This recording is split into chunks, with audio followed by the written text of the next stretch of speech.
আকাশ আর মেঘলার সম্পর্কটা ছিল আর 10টা সাধারণ সম্পর্কের মতোই মধুর, অন্তত আকাশের কাছে তাই মনে হতো। আকাশ ছিল এক মধ্যবিত্ত পরিবারের ছেলে, যার পুরো পৃথিবীটা জুড়ে ছিল কেবলই মেঘলা। মেঘলার ছোটখাটো যে কোনো আবদার পূরণ করতে আকাশ নিজের পকেটের শেষ টাকাটা পর্যন্ত খরচ করতে দ্বিধা করত না। নিজের জন্য একটা নতুন শার্ট না কিনে সে মেঘলার জন্য দামি গিফট কিনত, শুধু মেঘলার মুখে এক চিলতে হাসি দেখার জন্য। আকাশ ভাবত, পৃথিবীতে ভালোবাসার চেয়ে বড় আর কোনো শক্তি নেই। কিন্তু সময় যত গড়াতে লাগলো, মেঘলার চাহিদাগুলো তত বদলাতে শুরু করলো।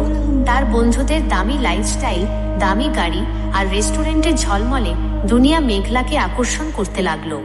আকাশের সাধারণ বাইক কিংবা সস্তা ক্যাফেতে বসাটা তার কাছে দিন দিন লজ্জাজনক মনে হতে লাগলো। মেঘলা আস্তে আস্তে আকাশের ফোন ধরা কমিয়ে দিল, টেক্সটের রিপ্লাই দেওয়া বন্ধ করলো।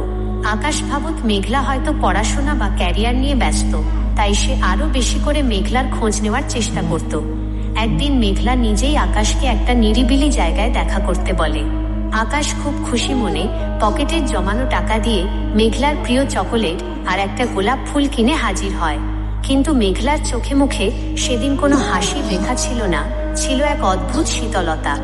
আকাশ ফুলটা বাড়িয়ে দিতেই মেঘলা হাত দিয়ে তা সরিয়ে দেয়। সরাসরি আকাশের চোখের দিকে তাকিয়ে বলে, আকাশ, আমি এই সম্পর্কটা আর টেনে নিতে পারছি না, আমরা এখানে ব্রেকআপ করছি।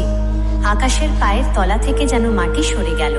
সে থতমত খেয়ে বলল, কি বলছো এসব মেঘলা? কোনো ভুল হয়েছে আমার? আমাকে বলো, আমি নিজেকে বদলে নেব। মেঘলা একটা দীর্ঘশ্বাস ফেলে বলল, তুমি নিজেকে বদলালেও তোমার বাস্তবতা বদলাতে পারবে না আকাশ। শুধু ভালোবাসা দিয়ে জীবন চলে না, পেট চলে না। আমার পরিবার আমার জন্য এক বড় ব্যবসায়ীর ছেলের সাথে বিয়ে ঠিক করেছে, যার ফিউচার সিকিউরড। আমি তোমার সাথে এই মধ্যবিত্ত টানাপোড়েনের জীবন কাটাতে পারবো না। প্লিজ আমাকে আর ফোন বা মেসেজ করার চেষ্টা করো না। কোনো সুযোগ না দিয়েই মেঘলা হেঁটে চলে গেল। আকাশ স্তব্ধ হয়ে দাঁড়িয়ে রইল। তার হাত থেকে ফুল আর চকোলেটের প্যাকেটটা মাটিতে পড়ে গেল।